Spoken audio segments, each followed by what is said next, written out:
We remember the Titanic for the way it died.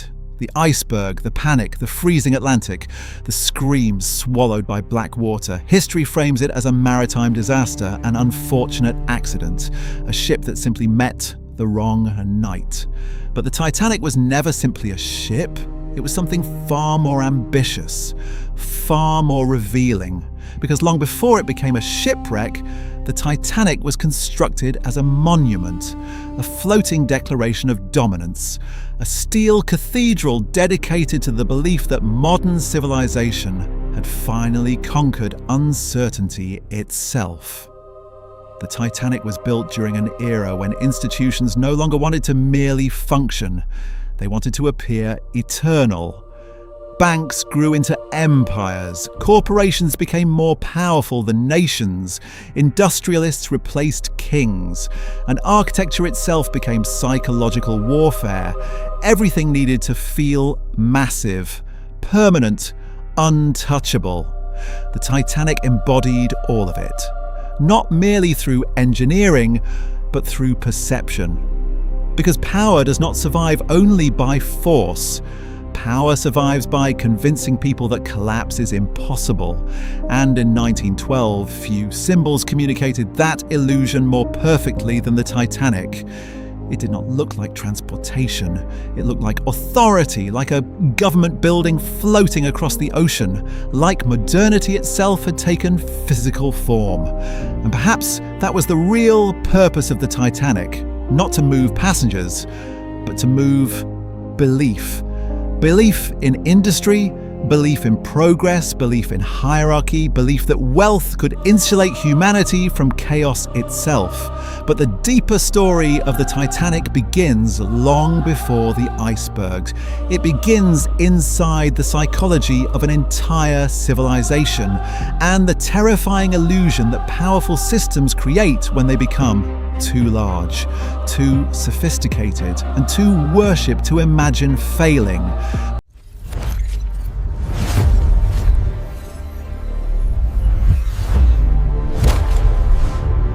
To understand the Titanic, you must first understand the world that created it, because the ship was not an isolated achievement. It was the physical expression of an entire economic philosophy. The year is 1912. The Western world stands at the peak of the Belle Epoque, an age of extraordinary confidence. Industrial production explodes across Europe and America. Steel, oil, railroads, banking, transatlantic trade. Entire fortunes are being created at unprecedented speed. Everything feels as if it is accelerating. Cities rise vertically. Financial markets expand aggressively. Technology evolves faster than public psychology can process. And for the first time in modern history, human beings begin to believe that progress itself is inevitable. This was the birth of institutional modernity, a new world dominated not by monarchies, but by systems, corporations, banks, international finance, industrial logistics, insurance empires, invisible structures managing the movement of labor, money, commodities, and information across entire continents. And at the center of this new world stood the Atlantic Ocean, the most important economic artery on Earth. Controlling Atlantic travel meant controlling prestige itself. The great shipping lines understood this immediately. They were no longer competing only for passengers. They were competing for symbolic dominance. Cunard, White Star Line, Hamburg America. These companies understood something profoundly important. People do not merely buy transportation. They buy status, security, identity, and emotional reassurance. The Titanic was designed to dominate all four. Behind the White Star Line stood the financial power of JP Morgan's International Mercantile Marine Conglomerate, one of the earliest attempts at building a fully integrated global transportation empire. And this matters deeply because the Titanic was never just a British ship. It was a corporate symbol, an advertisement for industrial capitalism itself. Every detail communicated the same message. The system is powerful. The system is stable. The system will carry you safely into the future. And this explains why the Olympic-class ships were designed at such impossible scale. the goal was not efficiency. The goal was psychological impact. Size creates obedience. Massiveness creates trust. Human beings instinctively associate scale with authority. Cathedrals understood this. Governments understood this. Empires understood this. And now corporations understood it too. The Titanic was not simply engineered to function, it was engineered to overwhelm perception itself. To stand beside the Titanic in 1912 was to feel small. And that feeling was intentional, because modern power rarely introduces itself through violence first. It introduces itself through awe, through architecture, through scale, through symbols, and through carefully manufactured feelings of inevitability. The Titanic was one of the first great corporate monuments designed to make modern capitalism feel immortal.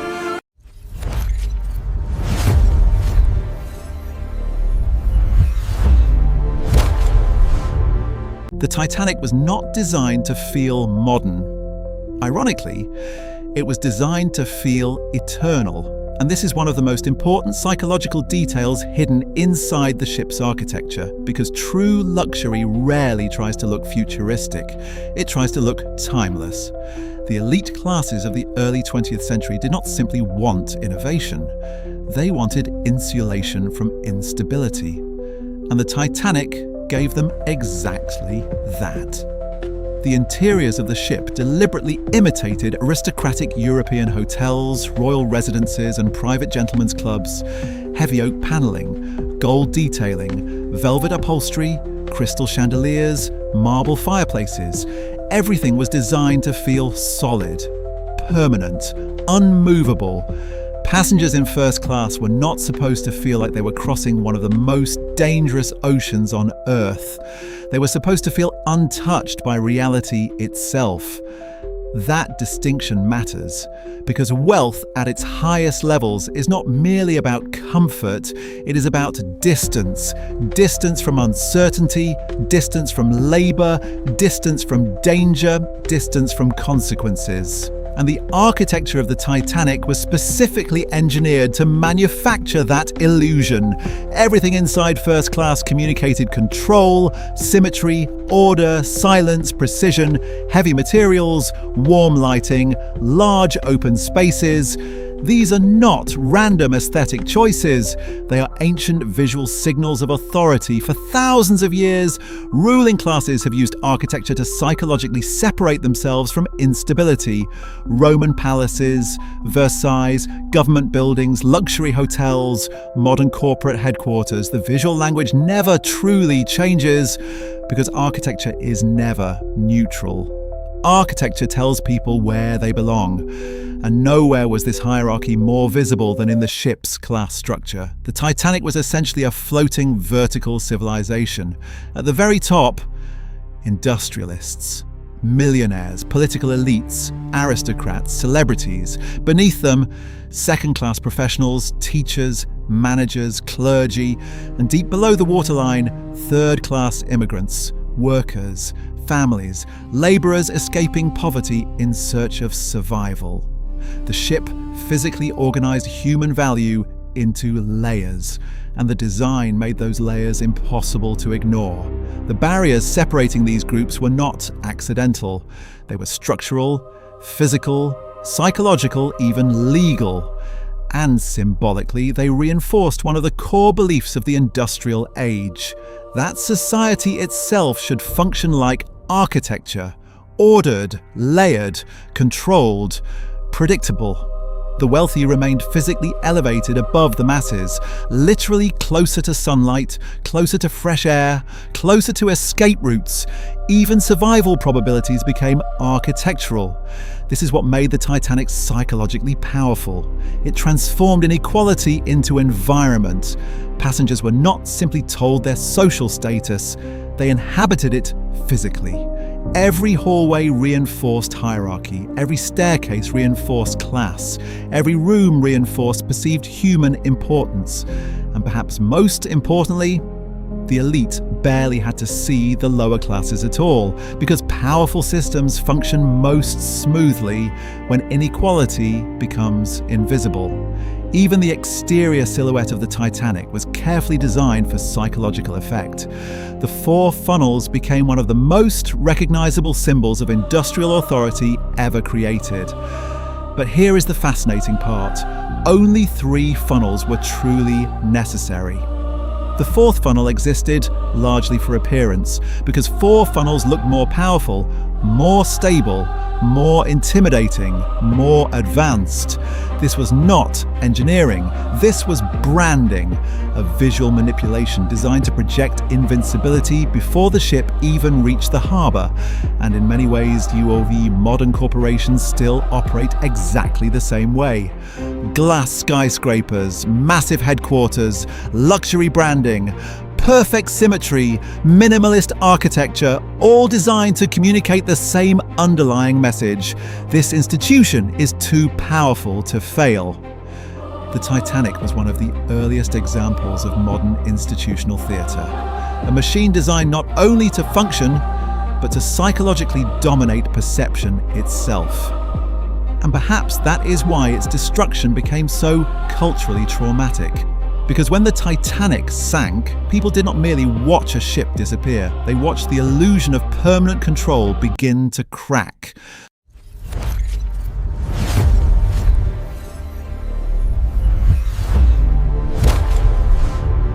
The most dangerous aspect of the Titanic was not the iceberg. It was certainty.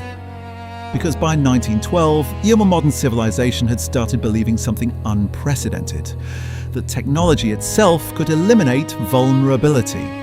The Titanic became the perfect vessel for this belief, not simply because it was luxurious, but because it appeared scientifically invincible. The phrase unsinkable spread rapidly through newspapers, public conversation, and industrial optimism. And psychologically, the effect was enormous. People wanted to believe the ship could not fail, because if the machine was invincible, then perhaps the civilization building the machine was invincible too. The Titanic represented more than engineering. It represented ideological reassurance. The ship's watertight compartment system became symbolic proof that human beings had finally engineered control over chaos itself. Compartmentalization, containment, redundancy, backup systems. These ideas became central myths of industrial modernity, and they still are, because modern systems continue using the exact same psychological logic today. Modern civilization constantly builds its own versions of the watertight compartment. Financial systems labeled too big to fail. Artificial intelligence systems presented as inevitable. Global supply chains optimized beyond human comprehension. Massive digital infrastructures storing civilization's memory inside invisible clouds of data. And just like the Titanic, the larger these systems become, the more psychologically untouchable they appear. Complexity creates perceived legitimacy. Most people assume that if a system is sophisticated enough, it must also be safe. But history repeatedly demonstrates the opposite. Highly optimized systems often become incredibly fragile because efficiency removes flexibility and confidence removes caution. The Titanic embodied both. This is how institutional psychology works. Collapse rarely announces itself loudly at first. Systems usually appear strongest moments before failure. Financial bubbles, empires, governments, corporations, civilizations. They often project maximum confidence precisely when internal fragility has already begun spreading beneath the surface. And the Titanic projected confidence better than almost anything the modern world had ever seen.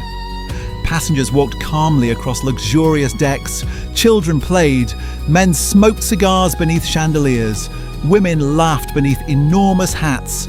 The ocean remained perfectly calm, and that calmness mattered, because psychologically, humans interpret smoothness as safety, silence as stability, routine as permanence. The Titanic carefully manufactured all three. The ship moved with astonishing smoothness for its size. The interiors isolated passengers from the violence of the Atlantic. Even the sounds of the engines were muted behind layers of luxury architecture. The ocean itself became psychologically invisible. And that invisibility was the true illusion. Nature had not disappeared. Risk had not disappeared. Chaos had not disappeared. The system had simply become better at hiding them. And this may be the deepest lesson hidden inside the Titanic story. Powerful institutions do not eliminate uncertainty. They aestheticize over it. They build beautiful surfaces above unstable foundations. They create rituals of confidence, visual signals of control, architectural reassurance, narratives of inevitability. Not because collapse is impossible, but because fear is economically inefficient. Even today, modern power depends heavily on maintaining psychological confidence. Banks need public trust. Governments need perceived legitimacy. Technology companies need people to believe the future is controllable. Because once collective belief disappears, systems destabilize rapidly.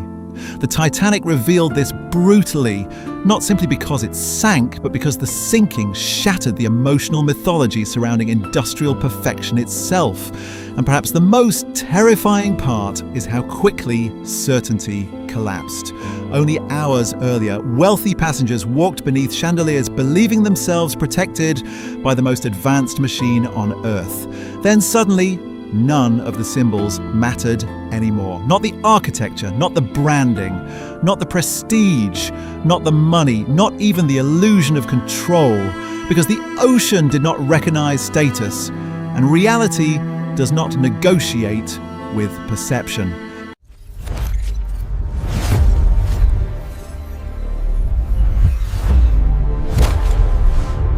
One of the strangest details about the Titanic disaster is how ordinary the night looked. No storm, no violent waves, no cinematic chaos, only silence. And perhaps that is what makes the story so psychologically disturbing, because catastrophic collapse rarely arrives looking catastrophic. Most systems fail quietly at first, almost invisibly. Even after multiple iceberg warnings, the ship maintained speed, partially because of confidence, partially because of institutional momentum, but also because large systems become psychologically incapable of imagining interruption. The Titanic was designed to move forward, and modern civilization often behaves exactly the same way. Economic systems continue expanding despite warning signs.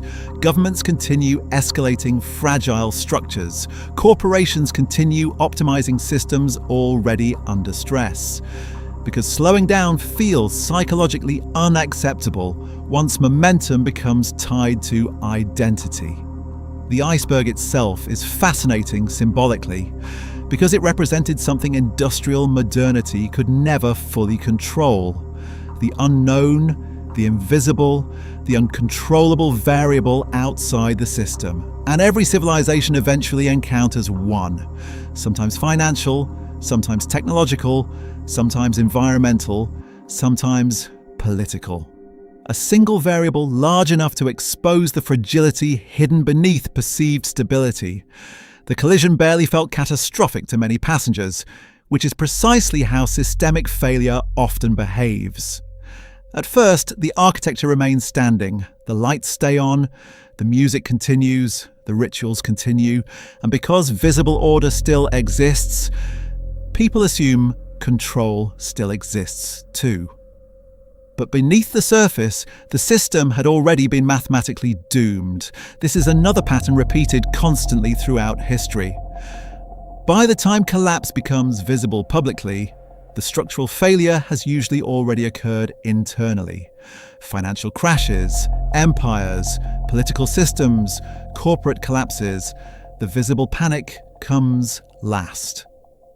And this is where the Titanic transforms from historical event into metaphor, because the disaster revealed something terrifying about power itself. the structures humans build to create psychological security, are often far more fragile than they appear. The elite passengers believed wealth insulated them from reality. But reality entered anyway. Cold, silent, indifferent. Many people aboard the Titanic initially struggled to emotionally process the danger. Why? Because human psychology depends heavily on environmental cues, and the environment still looked civilized. The lights were still glowing, the carpets were still dry, the orchestra was still playing. Normality itself became anesthetic, and perhaps modern society suffers from the exact same condition today. We continue surrounding ourselves with systems so technologically advanced that we confuse convenience with resilience. But complexity is not the same as stability, scale is not the same as permanence, and sophistication is not immunity from collapse. The Titanic exposed all three illusions simultaneously. In just 2 hours and 40 minutes, the greatest symbol of industrial confidence on Earth disappeared beneath the Atlantic. And with it, something else disappeared too. The illusion that modern systems were fundamentally invincible. Because after the Titanic, people could no longer fully trust the myth of absolute technological certainty again. The machine had failed. And once people witness failure, they begin questioning the system behind the machine itself. Today, the Titanic rests nearly 4,000 meters beneath the Atlantic Ocean. Its luxury is gone, its chandeliers vanished, its grand halls erased by pressure and time. All that remains is rust, steel, and silence. But perhaps the most important thing left behind by the Titanic is not the wreck itself. It is the warning. Because the Titanic revealed a truth that powerful institutions spend enormous energy trying to hide. No system is permanent. No structure is immune to chaos. No civilization is too advanced to fracture. And yet, humanity continues repeating the same psychological pattern. We build larger systems, more centralized systems, more invisible systems, and each generation quietly convinces itself. This time it will be different. This time the architecture will hold forever. This time the machine is finally unsinkable. But the Titanic reminds us that the most dangerous illusion power can create is the illusion that collapse is no longer possible. Because in the end, the tragedy of the Titanic was never simply that a ship sank. The tragedy was that an entire civilization genuinely believed it couldn't. And maybe that is the real reason the Titanic still haunts us today. Not because it belongs to the past, but because we continue building new versions of it every single generation. If this video changed the way you see power, architecture, and modern systems, subscribe. Because some of history's most important stories were never really about history. They were about the psychology of civilization itself. The system speaks in symbols. Subscribe to decode the hidden patterns.